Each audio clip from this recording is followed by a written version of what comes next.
এই অতিরিক্ত গরমের মধ্যে আপনারা আপনাদের মন এবং প্রাণকে যদি ঠান্ডা করতে চান তাহলে আপনাদের অবশ্যই এই দিলবাহার আজওয়া শরবতটি ট্রাই করা উচিত। আসসালামু আলাইকুম এভরিওয়ান, ওয়েলকাম টু মারুফ ইসলাম। কী অবস্থা সবার, কেমন আছেন? আশা করছি সবাই ভালো আছেন, সুস্থ আছেন। আলহামদুলিল্লাহ আমরাও ভালো আছি। আজকের ভিডিওতে চলে আসছি পুরান ঢাকার সরিটোলা স্কুলের সামনে এই দিলবাহার আজওয়া শরবত খাওয়ার জন্য, যেটা হচ্ছে আমার মোস্ট ফেভারিট। পুরান ঢাকা আসলে আমি খুব বেশি ব্যস্ত না থাকলে এই শরবতটা খাওয়া মিস করি না, কারণ গরমের মধ্যে এই শরবতটি খাওয়ার পর যে একটা তৃপ্তি বা ভিতরে একটা ঠান্ডা অনুভব করবেন, অন্যান্য শরবত খেয়ে আমার সেরকম একটা ফিলিংস হয় না। চলে আসছি আজকে এই দিলবাহার আজওয়া শরবত খাওয়ার জন্য। তো তারা হচ্ছে রেডি করতেছে।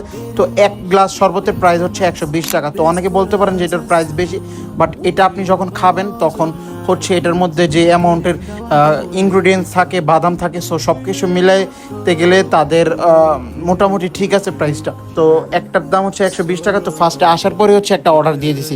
অর্ডার দেওয়ার পর হচ্ছে এই ভাইয়া বানাইতেছে বিভিন্ন ধরনের হচ্ছে দুধ, জ্যাফরানের দুধ, দেন বিভিন্ন টাইপের মালাই ইউজ করছে, দেন তারা এখানে কাজু বাদাম, মালাই, তারপর হচ্ছে ক্ষীর, জাফরান, তারপর হচ্ছে আপনার ওটস, কর্নফ্লেক্স সব কিছু অ্যাড করার পর তারা হচ্ছে এইভাবে সার্ভ করে দেয় একসাথে। অ্যান্ড যেটা টেস্ট আসলেই অতুলনীয়। আপনারা যদি কখনো এদিকে আসেন তাহলে আমি রেকমেন্ড করবো যে অবশ্যই এটা আপনারা ট্রাই করতে পারেন, আপনারা অবশ্যই হতাশ হবেন না। তো আমরা নিয়ে নিছি এটা। তো এটা মাহিমও খাচ্ছে, মাহিমের কাছে খুব পজিটিভ রেসপন্স পাইছি। বাট আমি তো সবসময় খাই, আমার কাছে সবসময় খুবই ভালো লাগে, আজকেও সেরকমটাই ভালো লাগছে। সো আজকের ভিডিওটি ছিল এই পর্যন্তই। দেখা হচ্ছে নেক্সট ভিডিওতে। ভালো থাকবেন, সুস্থ থাকবেন। আসসালামু আলাইকুম, আল্লাহ হাফিজ।